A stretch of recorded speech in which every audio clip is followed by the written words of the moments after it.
इस तरह से तुरंत का दान महाकल्याण का अर्थ आपको समझाया गया है। तो आज मैंने जो प्रश्न उठाया था, अभी वो प्रश्न तो है लेकिन उसका उत्तर अभी देना बाकी है। क्या प्रश्न था बताइए?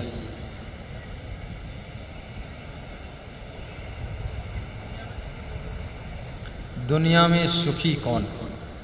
बैठ जाओ। और दूसरा क्या था? दुखी कौन?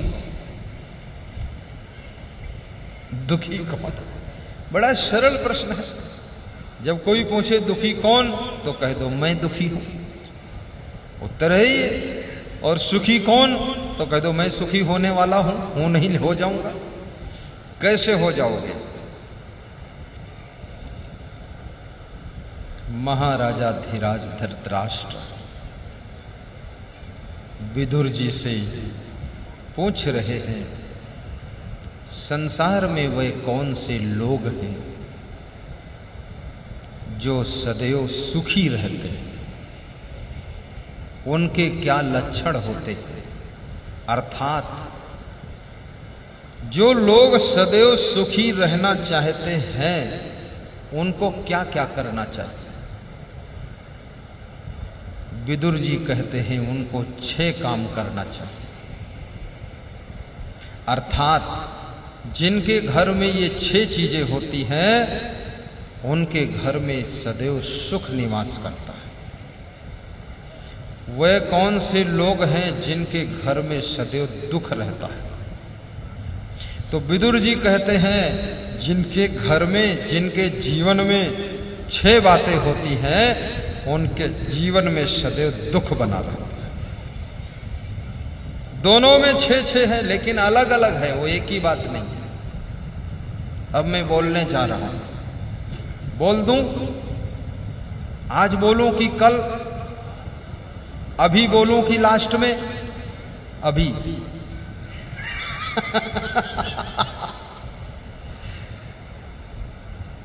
ऐसा प्रश्न रखा हूं कि लोग उसी के उत्तर के इंतजार में बेचारे आस लेकर बैठे हैं कि बस यही हो जाए काम।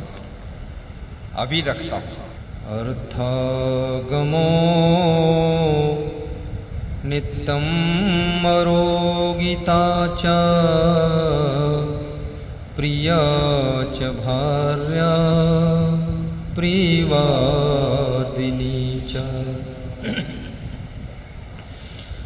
वश्यस्य पुत्रो अर्थकरी च विद्या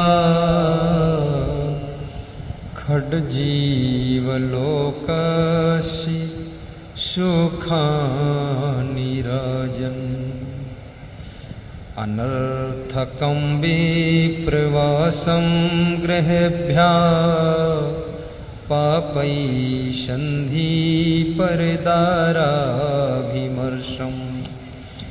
अस्तेदम्भम् अस्तेन्यम् पैशुनं मद्यपानं नासेवते यश्च सुखी सदैव यस्य सुखी सदैव ईर्षो घृणी न संतुष्टा क्रोधनो नित्य संकिता परभाग्योपजीवी चाखड़ेते नित्य दुखिता कुग्राम बासा कुलहीन सेवा कुभोजनम क्रोधमुखी च भार्या पुत्रस्य मूर्खा विधवा च कन्या विनाग्निना खड् प्रदहन्ति काया विनाग्निना खड् प्रदहन्ति काया अर्थागमो गीता च प्रिया च भार्या प्रियवादिनी च वशस्य पुत्रो अर्थकरी च विद्या खड्जीवलोकस्य सुखानि राजन् खड्जीवलोकस्य सुखानि राजन्। बोलिए सद्गुरु भगवान की जय। मैंने दोनों प्रश्नों का उत्तर बता दिया है। आप कहो तो हिंदी में खोल दो इसको, हैं? हिंदी में खोलो कि समझ गए हैं आप? हैं? हिंदी में खोल दो। इधर वाले तो बहुत विद्वान हैं, हिंदी में खोलो कि बंद ही रखो? खोल दो। ये भी खोलवाना चाहते हैं, हैं? उनका कहना है कि हिंदी में सरल भाषा में समझाइए ताकि विस्तार से सबके अंदर प्रवेश कर जाए। बिल्कुल। देखिए, समझ जाने के बाद भी गुरु के श्री मुख से और समझना चाहिए, बहुत जरूरी है। क्या है? सीधे बैठो। वाह वाह।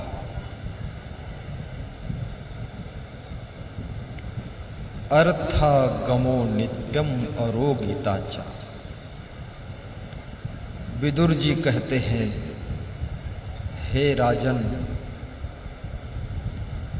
जिसके घर में डेली इनकम सोर्स है, अर्थात नित्य आमदनी का स्रोत है, अर्थात रोज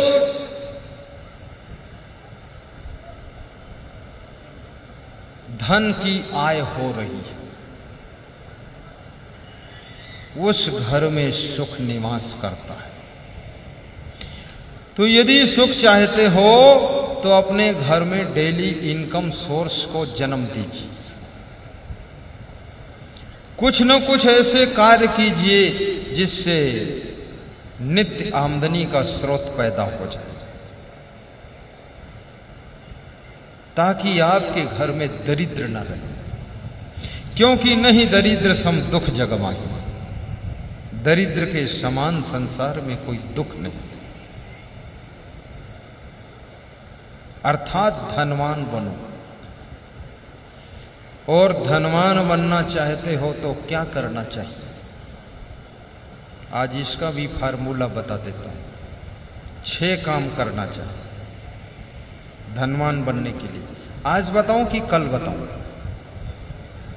तो इतना सब आज कैसे बता पाऊंगा, टाइम होने वाला है। कुछ कल के लिए भी सोच लड़े। हाँ चलो छोड़ो कल, अब धनवान हो जाओगे तो कल आओगे क्यों फिर हमारे पास? धनवान तो कृष्ण भगवान भी थे, वो सत्संग में खूब जाते थे। धनवान और निर्धन से कोई सत्संग नहीं छोड़ता। ये तो जिसके संस्कार नहीं है वो सत्संग से दूर हो जाता है। पुण्य पुंज बिन मिलहि न संता, बड़े भाग्य पाई सत्संगा। तो अर्थागमो नित्यम अरोगिता च। दूसरा लक्षण, जिसके घर में निरोगी लोग रहते हैं। मां निरोगी, पिता निरोगी, बहन निरोगी, खुद निरोगी, उस घर में सुख निवास करता है। जिसके घर में बड़े बड़े रोग है, उसके घर में सुख नष्ट हो जाता है। इसलिए निरोगी बनने की कोशिश करो। निरोगी कैसे बनोगे? आज उपाय बता देता हूं। इसका तो फार्मूला बहुत छोटा है निरोगी बनने का। दिन भर में 5 बार ठहाका मारकर हंसा करो। आपकी बीमारियां दूर होंगी। गहरी नींद सोया करो, बीमारी मुक्त हो जाओगे। 5 किलोमीटर तेज चाल में पैदल रोज चला करो। सर्दी, जुखाम, बुखार और शुगर और बीपी ये बीमारियां जिंदगी भर नहीं होंगी। 5 किलोमीटर, सबको मत बताना, नहीं डॉक्टरों का धंधा बंद हो जाएगा। केवल 5 किलोमीटर, इससे कम बिल्कुल समझौता नहीं। आज मैं छत पर पैदल चल रहा था तो संत जी ने बताया 1.25 घंटा हो चुका है, 5 की बजाय 6 किलोमीटर हो गए। तो हमने कहा और चलने तो अभी थकान नहीं लग रही। 5 किलोमीटर पैदल चलो और शाम को भी 3 किलोमीटर तेज चाल में। ऐसा नहीं कि बूढ़े हाथी जैसे चल रहे, तो कोई फायदा नहीं। फिर ना तो बुखार आएगा, ना सर्दी होगा, ना जुखाम होगा, और ना तो आपको शुगर होगी, ना बीपी होगा। सारा लफड़ा खत्म पैदल। और यदि 1 किलोमीटर दौड़ जाओ तब तो 4 चांद लग जाएंगे। दौड़ना संपूर्ण व्यायाम है, दूध संपूर्ण आहार है, और सत्संग सुनना संपूर्ण ज्ञान है।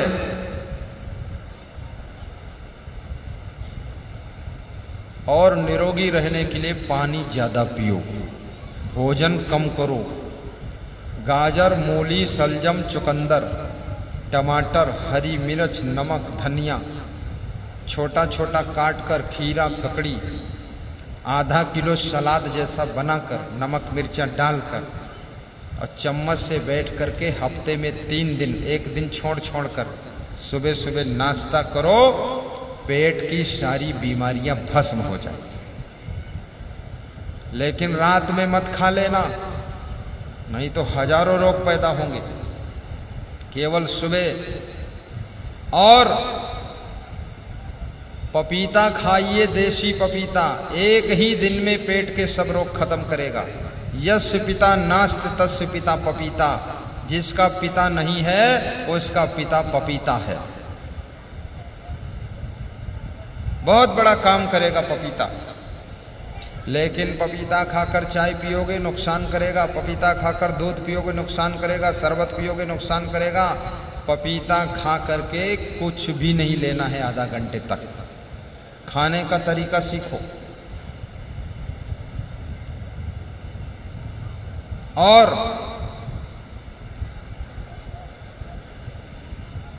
जहां बैठा करो थोड़ा सीधे बैठा करो, स्वस्थ रहने के। मैं यहाँ देख रहा हूँ। और पैदल चलो तो सीधे चलो, गर्दन झुकाकर मत चलो गैंडा की तरह।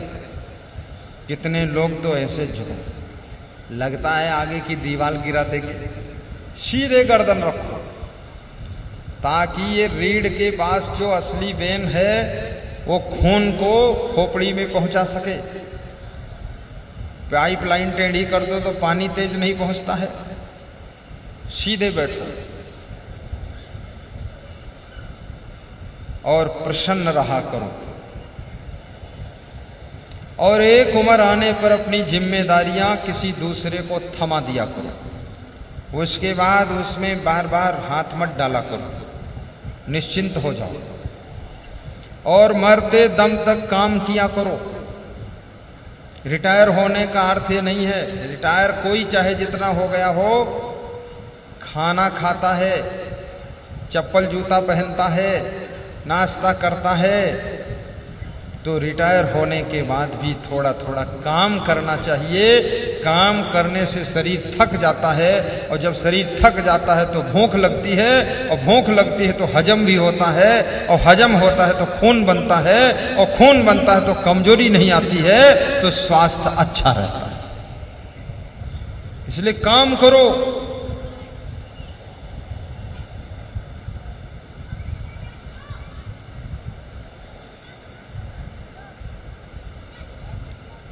तरुण सागर मुनि जैन धर्म के संत हुए हैं।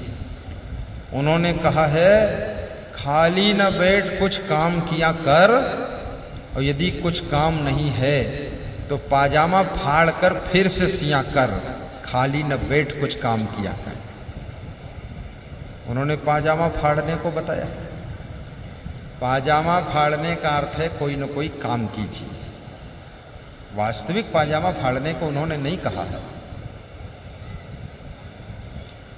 कुछ काम करो, कुछ काम करो, कुछ काम करो, कुछ काम करो। नर हो न निराश करो मन को, नर हो न निराश करो मन को। कुछ काम करो, कुछ काम करो, कुछ काम करो, कुछ काम करो। नित्य मरोगिताचार। और जो चीज आपको सूट नहीं करती उसको कभी मत खाओ, जो सूट करती उसको अधिक मत खाओ। घर में कलह कलेश मत करो। नंबर 3, जिस घर की स्त्रियां प्रिय स्वभाव की है, सुंदर स्वभाव, उस घर में सुख निवास करता है।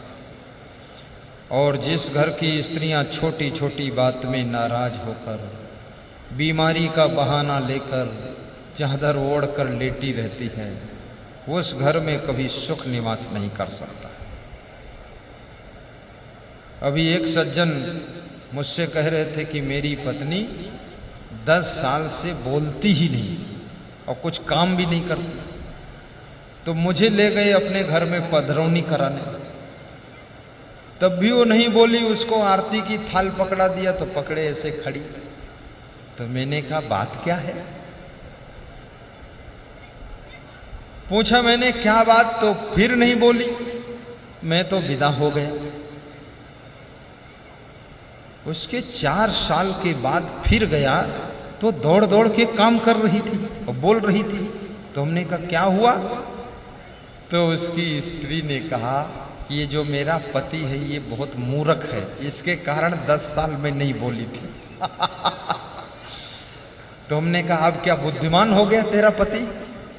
बोले बुद्धिमान तो नहीं हुआ, लेकिन कुछ बातें करना कम कर दिया। पहले इतनी बात करता था, किसी को बोलने ही नहीं देता। ये लोगों से पूछता था किस स्कूल में पढ़े हो, कहाँ पढ़े हो, पीछे पढ़े हो कि आगे पढ़े हो। ये बड़ी दुनिया भर की बातें करते। मैं इससे तंग हो गई तो मैंने बोलना बंद कर दिया। अब वो पूरा घर तबाह हो गया।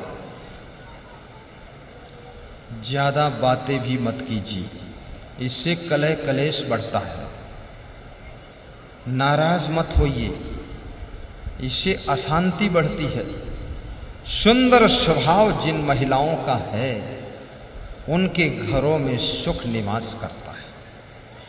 और सुंदर घर बनाने के लिए करोड़ों रुपया चाहिए, सुंदर गाड़ी लाने के लिए लाखों रुपया चाहिए, सुंदर घड़ी खरीदने के लिए हजारों रुपया चाहिए और सुंदर कपड़ों के लिए लाखों रुपया चाहिए। लेकिन याद रखना, सुंदर स्वभाव बनाने के लिए 1 रुपया की भी जरूरत नहीं है, पर सुख उसी से मिलता है। सुंदर स्वभाव बनाइए।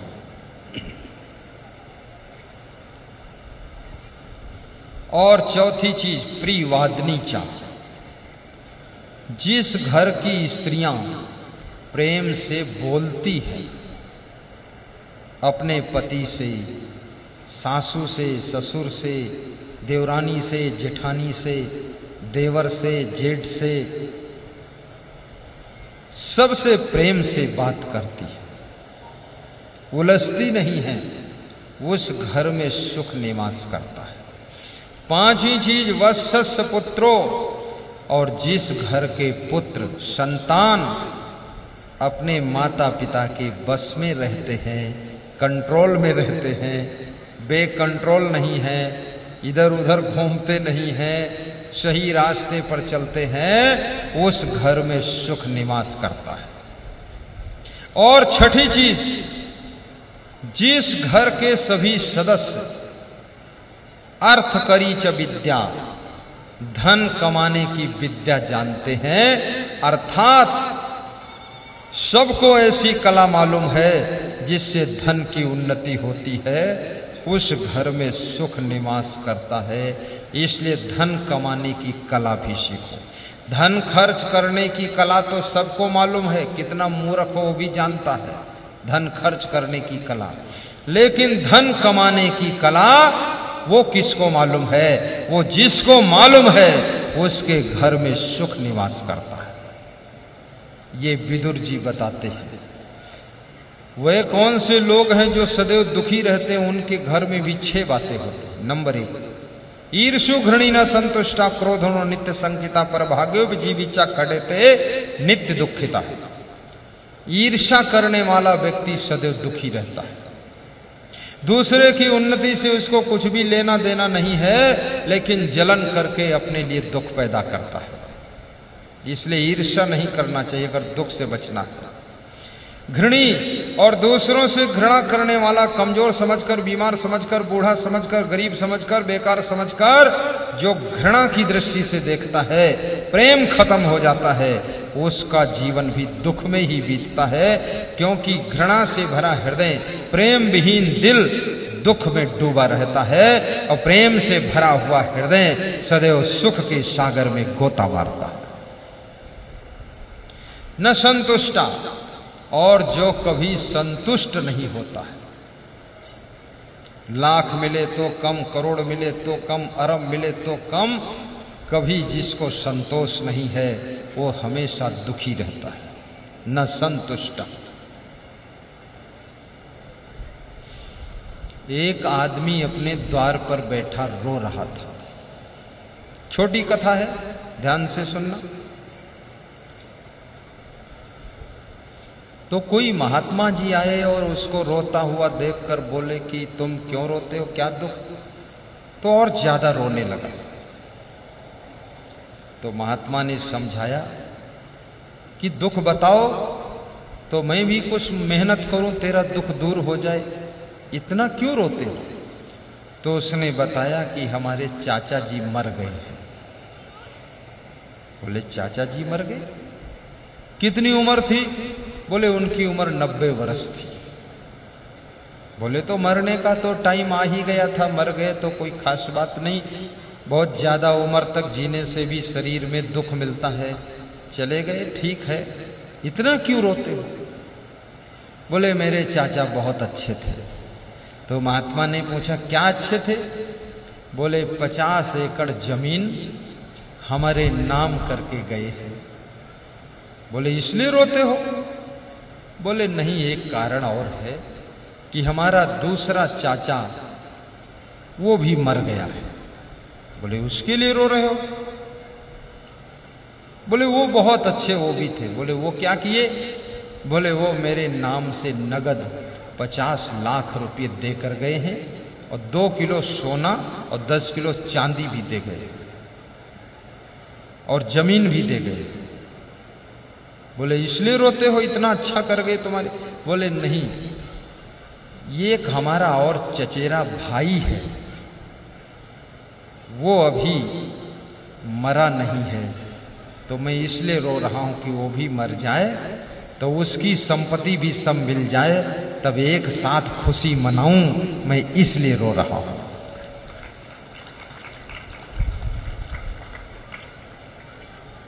चचेरे भाई के मरने की उम्मीद को लेकर रो रहे हैं कि वो भी मर जाए तो उसकी संपत्ति भी मिल जाए हमको। इस तरह के लोभी लोग जिनको संतोष नहीं है वे कभी सुखी नहीं होते, सदैव दुखी रहते। न संतुष्टा क्रोधनो नित्य संकिता, और जिनका क्रोधी स्वभाव है वह भी हमेशा दुखी रहते। शंकिता, जो बहुत शंकाशील रहते हैं, किसी पे विश्वास नहीं है, वह भी हमेशा दुखी रहते। पर भाग्योपजीवी, जो दूसरे की कमाई पर जीवन बिताते हैं, खुद कुछ काम करना नहीं चाहते हैं, वह लोग भी सदैव दुखी रहा करते हैं। इसलिए आदमी को स्वयं भी मेहनत करना चाहिए, पराधीन नहीं रहना चाहिए। अपने लिए दूसरों के लिए भी इतना कमाओ कि खुद खाओ, दूसरों को खिलाओ, आलसी और निकम्मा बन करके मत रहो, तो जीवन में सुख मिल सकता है। जो दूसरों की कमाई पर निर्भर हैं वह लोग भी दुखी रहा करते हैं। इसलिए स्वावलंबी भी बनो, मेहनत भी करो, परिश्रम भी करो, संगठन में मिलजुल कर काम करो, तो तुम्हारी उन्नति होगी, तुम्हारा विकास होगा। अर्थागमो नित्यं मरोगिता च प्रिया च भार्या प्रियवादिनी च वशस्य पुत्रो अर्थकरी च विद्या खड्जीवलोकस्य सुखानि राजन् खड्जीवलोकस्य सुखानि